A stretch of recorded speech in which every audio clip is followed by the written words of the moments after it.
Welcome to GV Explorer. Today's video is all about Choco Idli cake.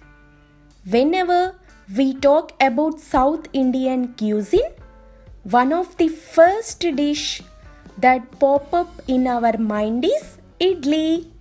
So, today we are going to try idli in a different style and see kids will love this idli. Hope you will give this a try and let me know how it turns out for you. Let's get into the preparation. First, take 2 dairy milk chocolates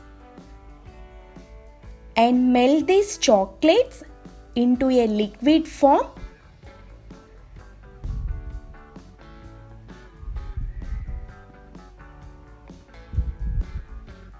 As shown here, and keep it aside. Make this cool for some time.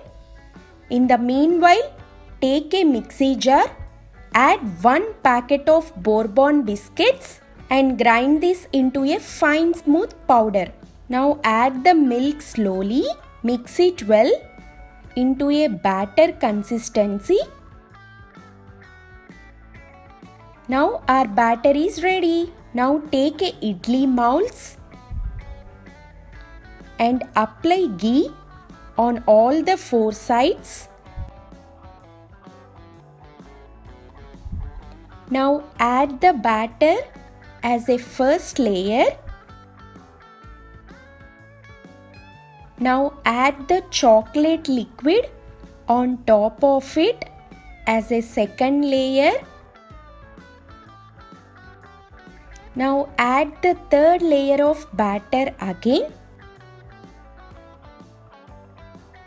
and steam it for 15 minutes in a idli cooker. Now our tasty Choco idli cake is ready. Serve it as an evening snack and enjoy. Thank you for watching my video. If you like this channel and wanted to hear from me again, please hit the subscribe button, like and comment the video before you leave.